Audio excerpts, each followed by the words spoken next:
Quyoshning 7 rengi bilan uyimizning aynakini yoritayotganligi va isitayotganligini faraz qilaylik.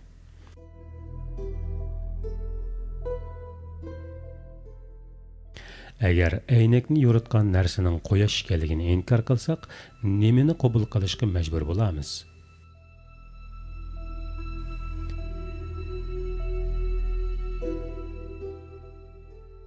Mundaqcha qilib aytsak, aynakning ichidagi alomatlardan borligi va haqiqati bilan uni tortayotgan bir narsaning borligini qabul qilishga majburmiz. Chunki o'rtada nur va issiqlik bor. Undaqkan bundaq nur va issiqlikni berayotgani dal quyoshdir. Agar osmonda quyosh yo'q deb faraz qilinsa va aynakda ko'ringan nurning issiqlikning manbasi quyosh emas edi deb turib olsak, bu chaqda bu issiqlik va nurni aynakning o'zidan chiqyapti deb so'rashga to'g'ri keladi. Chunki uyning ichiga kirayotgan nur va haroratning bir sohibi va maliki bo'lish lozim. Uningdan boshqa bundaq bir nur va issiqlik faqat g'oyat cho'ng bo'lgan quyoshdek manbadan kelishi mumkin. Agar osmondagi quyoshni inkor qilganimizda, aynakning o'zida shundoq nur va issiqlik beradigan bir xususiyatning borligini qabul qilishga, ya'ni bu nur va issiqlikning sohibi dal mushu aynakdir deyishga to'g'ri keladi. Ammo tajriba va bilgilarimizga asosan buni inkor qilib, quyoshning cheksiz narsalarni o'z nur bilan nurlantirayotganligi va harorati bilan isitayotganligini qabul qilganmiz. Yana bir muhim nuqta shuki, osmondagi quyoshni inkor qilishning natijasi cheksiz narsalarning har birining ichida birdan haqiqiy quyoshning borligini qabul qilish bilan natijalanadi. Ya'ni osmondagi bir quyoshni qabul qilmagan kishi quyoshning nuri va issiqligini qaytargan barliq narsalarning sonicha ko'p bo'lgan quyoshlarning borligini qabul qilishga majburdir. Chunki aytganimizdek nur va issiqlik maydondadir. Bu faqat bir quyoshdan keladi. Aynan mushu misolga o'xshash shamsi azal va abad bo'lgan Alloh taolamu go'zal ismlari bilan bu olamni va olamdagi har bir narsani moddiy va ma'naviy jihatdan nurlantirgandir. Misolimizdagi nur va issiqlik manbasiz bo'lolmaganidek, bu olamda ko'rinayotgan ism sifatlarmi sahibsiz bo'lolmaydi.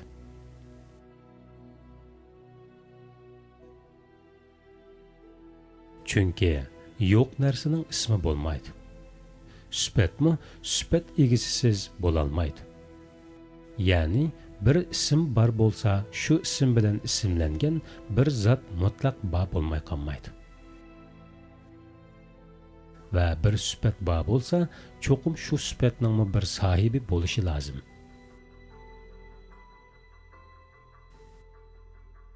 Masalan, yana qalam bilan qog'ozga bir harf yozdik deyli. Bu fe'lda va qog'ozdagi A harfida mundaq hikmatlar namoyon bo'ladi.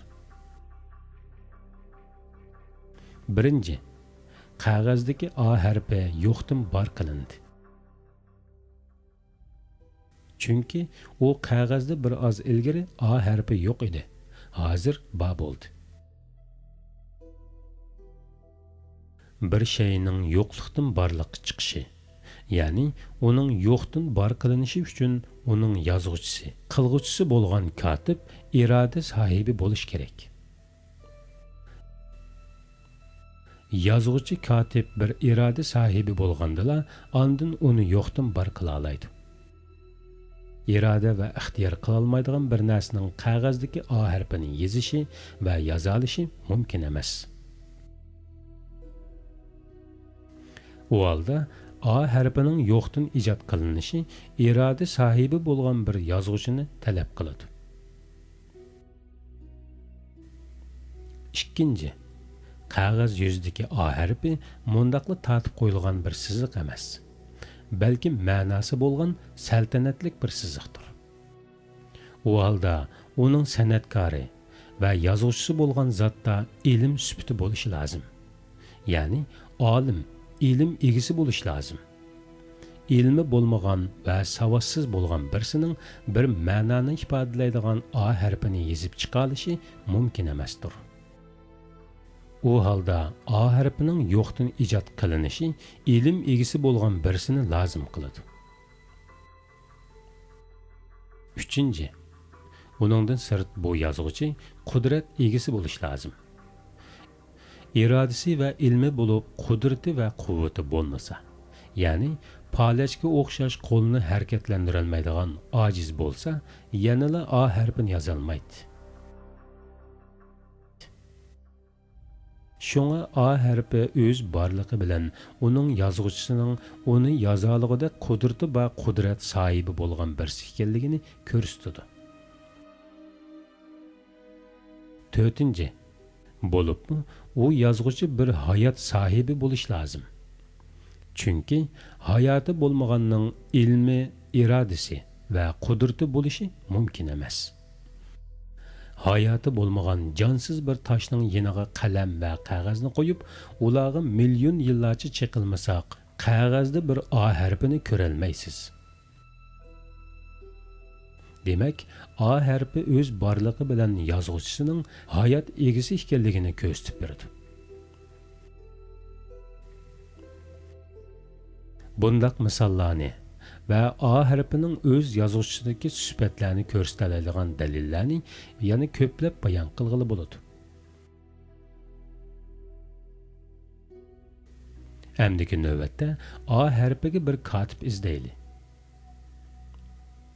Agar biz uni yozgan yozuvchini inkor qilsak va bu A harfini mushu qalam yozdi desak, u holda katibda bo'lishga tegishlik iroda, ilm, qudrat va hayotga o'xshash sifatlarni qalamda bor deyishgan va bu qalam olimdir, iroda egisidir, qudrat egisidir, hayoti bordir degandek bir qator jo'ylishlarni qabul qilishga majbur bo'lamiz.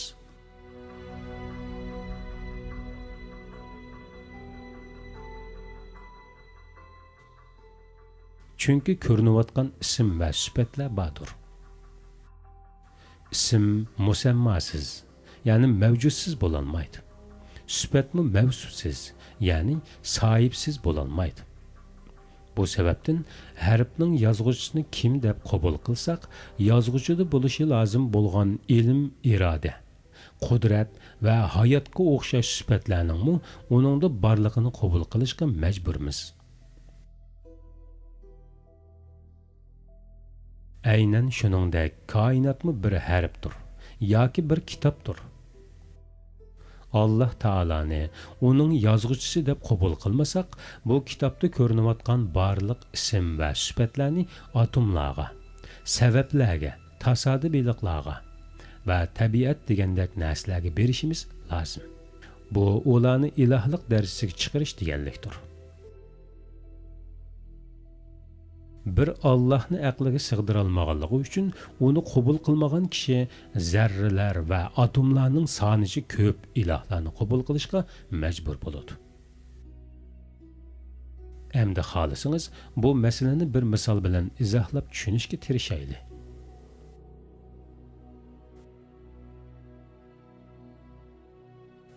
Odatda bulutlardan yaqqan yomg'irlarni doim tomosha qilamiz.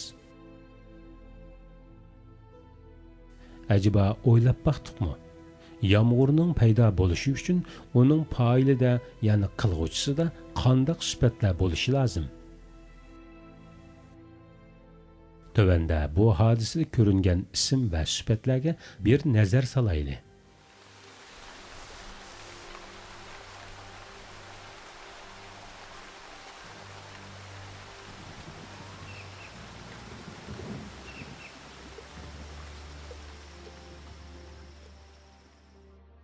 Birinci, yağmur yoxdan bar qılındı. Yani yağmur tamçıları biraz ilgiri yox idi. Hazır bar oldu. Bir narsani yo'qligidan barliqqa chiqarish faqat iroda egisi bo'lish bilanla mumkin bo'ladi. Ondaqda yağmurni bar qilgan zotning irodasi bo'lish kerak. irodasi bo'lmaganning bir tomchi yomg'irg'imi egi chiqalishi mumkin emas.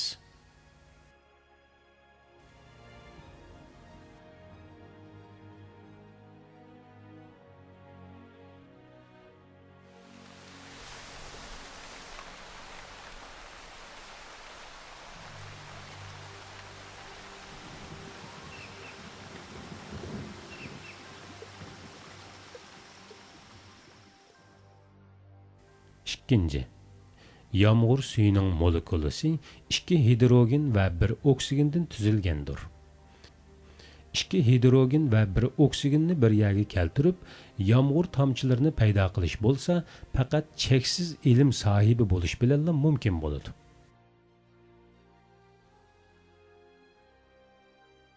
Ondaqda yağmurni paydo qilgan zotning ilmi bo'lish lozim.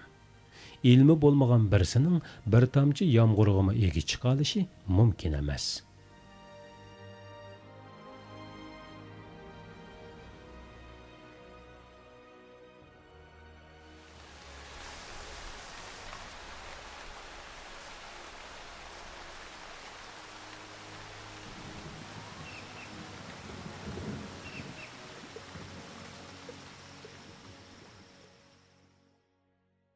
Üçüncü, yağmurni paydo qilish uchun yana cheksiz bir qudratga ega bo'lish lozim.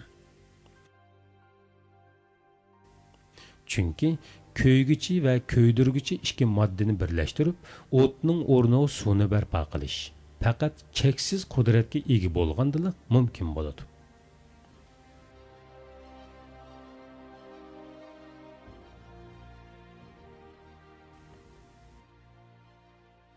Ondaqda yağmurni paydo qilgan zotning qudratimi bo'lish lozim. Qudrati va quvvati bo'lmaganning bir tomchi yağmurg'imi egi chiqalishi yo'q gap.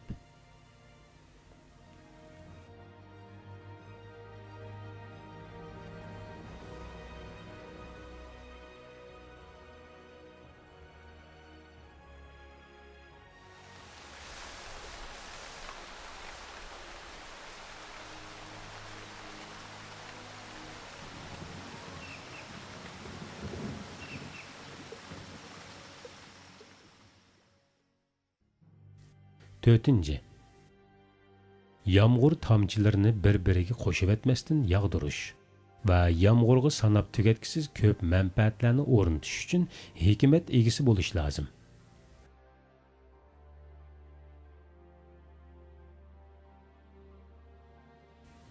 Hikmati bo'lmagan birisining bir tomchi yağmurni ijod qila olishi va yağmurga bunchavala ko'p hikmatlarni jamlay olishi mumkin emas. O halda yağmurni paydo qilgan zotning hikmatimi bo'lish lozim. Hikmati bo'lmaganning bir tomchi yağmurni ijod qila olishi mumkin emas.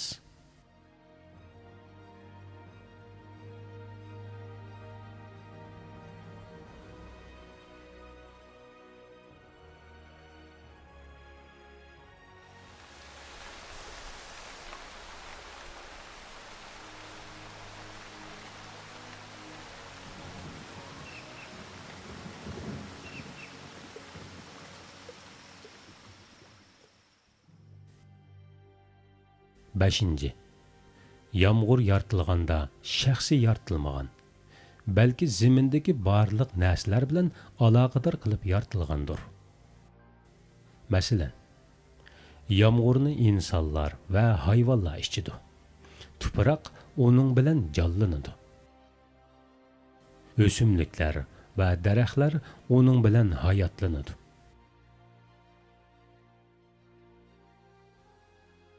Yani yağmurni yaratgan zat hem insanlarni, hem hayvanatlarni, hem de ösümliklarni bilish kerak. Shundala yağmurni ularning ehtiyojig'a foydali qilib yarata oladi. Bu bo'lsa, bütün narsalarni qo'rishigan ko'rish bilan bo'ladi. Bütün narsalarni o'xshash bir vaqtda qo'rishiy olmagan va ularni ko'rolmagan birisi yağmurni ularning hammasiga foydali qila olmaydi. Ondaqken yağmurni paydo qilgan zot hammani ko'raligicha bo'lish lozim.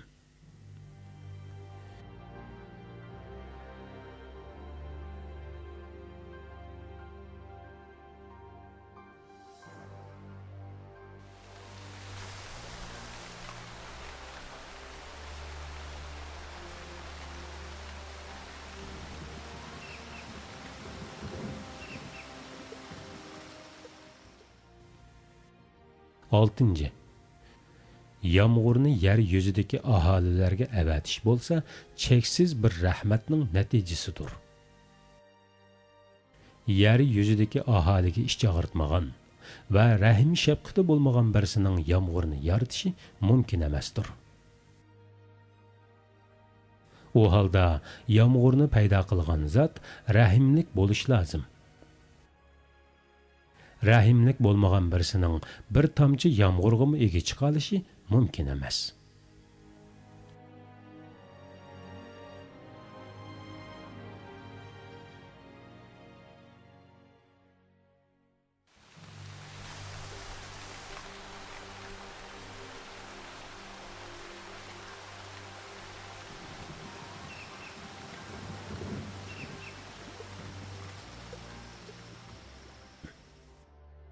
Yettinci.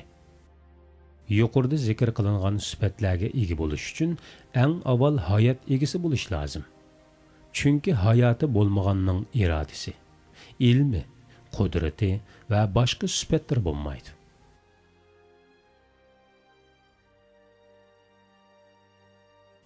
Mushundaq inchki izlanadigan bo'lsak, yağmurdan ko'rinadigan yana nurg'un ism va sifatlar bordir.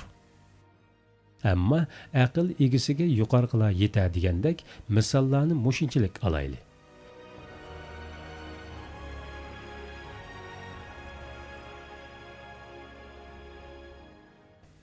Endi biz yağmurni yarata oladigan bir fa'il izlayli. Ko'rdikki, yağmurni yaratgan zotning irodasi, ilmi, qudrati, hikmeti, rahimi hammani o'z ichiga elishi, ko'ra olishi, hayoti va boshqa nurg'un ism sifatlar bo'lishi lozim ekan. Bu sifatlarga ega bo'lmagan birisining bir tomchi yağmurning egasi bo'la olishi mumkin emas ekan. Chunki hikmat bilan yaratilgan yağmur tomchilari va ularda ko'ringan ism sifatlar bizga shunda xitob qilib turibdi. Acaba bu isim ve sifatlar kimning? Biz Allah'ningdir dedik ve yağmurni yaratishdek bir fiilning Allah'ning fiili ekanligini ve Allah'tan başka hech kimning bu hikmetlik fiilga fail bo'lolmaydiganligini qabul qildik. Agar birisi o'ttirg'i chiqib jahillarcha Allah'ni inkar qilsa, undaqda u yağmurni yaratish fiiliga bir fail ko'rsatishi lozim.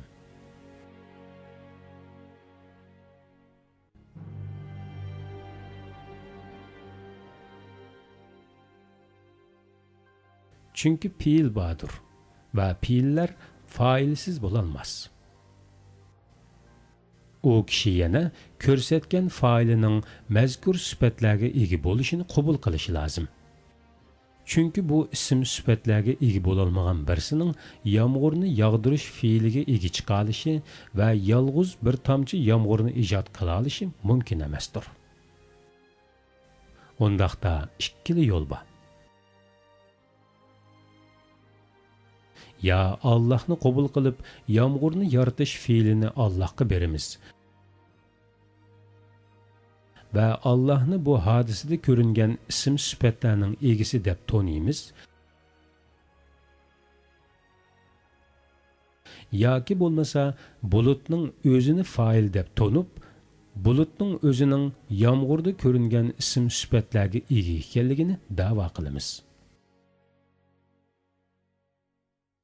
Yani mevhum fail bo'lgan bulut Allah'ның sifatlariga ega deb qaralib, ilahlik darajasiga chiqarilib, uningga ilahlik maqomi berish lozim bo'ladi. Xulosasi shuki, yağmurda ko'ringan ism va sifatlar bordir.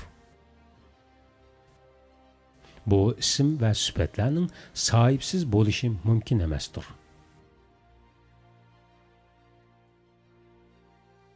Allah'ni inkar qilgan birisi avval hayotsiz va o'zidanmi xabar bo'lmagan bir bulutda Allah'ning ilmidek ilmni, Allah'ning qudratidek qudratni, Allah'ning hikmetidek hikmetni, Allah'ning rahmetidek rahmetni va Allohda bor bo'lgan boshqa ism va sifatlarni bulutda bor deyish kerak. U chog'da shu kishi kufrlik e'tiqodida yashagan bo'ladi. Va e'tiqodi bilan bulutni o'ziga iloh qilib oladi. Chunki iloh yuqorida zikr qilingan ham qilinmagan barliq ism va sifatlarga ega bo'lgan zotdir. Bu ism va sifatlarni kimda bor deb tonisangiz, shuni iloh deb e'tirof qilgan bo'lasiz.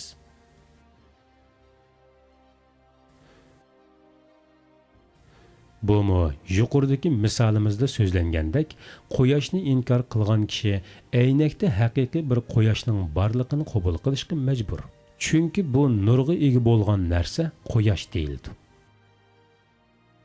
Xuddi shuningga o'xshash aynak hukmidagi butun narsalarda jilvalangan ism va sifatlarning sohibi deb kimni qabul qilsak, bizning ilohimiz shudir. Chunki shu ism va sifatlarning sohibi ilohdir.